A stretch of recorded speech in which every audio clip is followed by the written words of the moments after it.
This is Selma, Alabama, a thriving small city in the Sun Belt, proud of its economic growth and thriving industry. And in retrospect, at least, they say they're proud of their part in the civil rights campaign. The Dallas County Courthouse was the focal point of the demonstration here in January and February as the SCLC organized a massive voter registration drive. These steps were the scene of the first bloody confrontation. You are breaking the injunction by not allowing these people to come inside this courthouse and wait. This courthouse does not belong to Sheriff Clark. This courthouse belongs to the people of Dallas County, and these are the people of Dallas County, and they have come to register. And you know this within your own heart, Sheriff Clark. You're not as evil a man as you act. You know in your heart what is right. You just refuse to do it because you want these people behind you. And as sheriff of this county, if you're deeply concerned, you will go call the registrar rather than keep people from standing inside. What you're really trying to do is intimidate these people, and by making them stand in the raid, keep them from registering to vote. And this is a kind of violation of the Constitution, the violation of the court order, the violation of decent citizenship. You can turn your back on me, but you cannot turn your back upon the idea of justice. You can turn your back now and you can keep the club in your hand, but you cannot beat down justice. And we will register to vote because as citizens of these United States, we have the right to do it. I'm looking down the line, seeing all the people who've been in jail for felonies. That's what I'm looking at. Precisely right. And if they're not fit to vote, you'll be able to find that out. But you'll not know it until they're on the registrar. And many of those have a felony action because Sheriff Clark made them a felony action, not because they were rightfully misused.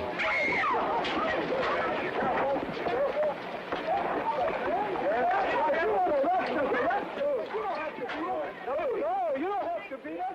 Get out of here. You don't have to beat us. Arrest us. Reverend C.T. Vivian, a civil rights worker for the SCLC in 1964, led 25 people to register to vote in Selma. He was struck in the face by a blow from a deputy's billy club.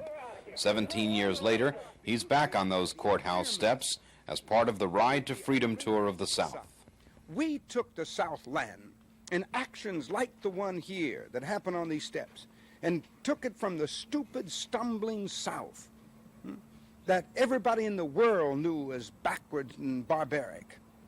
And we took it to the Sunshine States. The issue now before us is, will there be a new South without violence used to destroy people when you couldn't do it through law? Will violence be used to destroy unions in the so-called New South? Or will it be the old South simply with new money? That's the real issue. The issue is not in economic terms, but the issue is in human terms. And that's what we always struggled for. What we were doing was reaching the conscience of America on these steps and in a little town like Selma.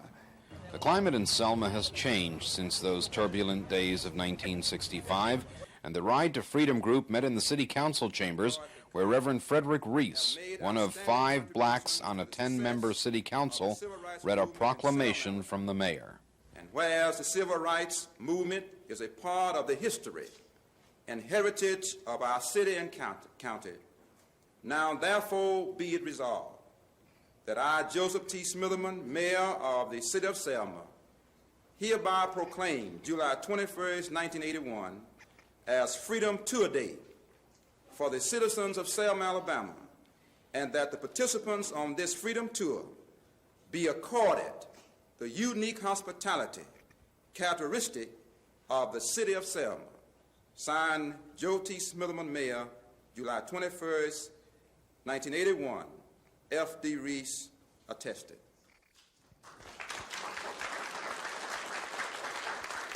On Sunday, March 7th, marchers set out from Selma across the Edmund Pettus Bridge. They planned to march to the state capitol 45 miles away to take their grievance directly to Governor George Wallace. Among those at the head of the march was John Lewis. When our touring group crossed the bridge, John Lewis was again in front.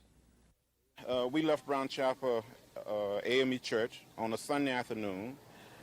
600 primarily black men and women and young children, very young, primarily people from Selma, from the Black Belt of Alabama, determined to walk in a peaceful, orderly, nonviolent fashion to Montgomery. And along the way, we were told that this nonviolent protest would not be allowed, that we would be stopped. The major of the Alabama State Troopers gave the order for the march to stop, and he gave us about 3 minutes to disperse. We sort of stopped in a prayerful manner and just stood. But in less than 3 minutes, he said, "Troopers, advance." And they placed their gas masks, took out their billy clubs, their bullwhips, and the state troopers, Sheriff Clark, and his posse, men on horses, began to come into us, beating us. And I was knocked down at the foot of the bridge and tear gas and later taken back to Brown Chapel Church. But it was a day when hundreds of people were literally beaten. We had no choice. We couldn't jump over this rail because we would have been in the river, in the water. So we were forced back into downtown Selma, back toward the Brown Chapel AME Church. On special assignment in Selma, Alabama, I'm Lou Davis. I done what you told me to do. Well, you told me to march, and I done that too well. I done what you told me to do. And you said go to jail, and I done that too well. I done what you told me to do. Oh, Lord, Lord, I done. Lord, I done. Well, Lord, Lord, I done what you told me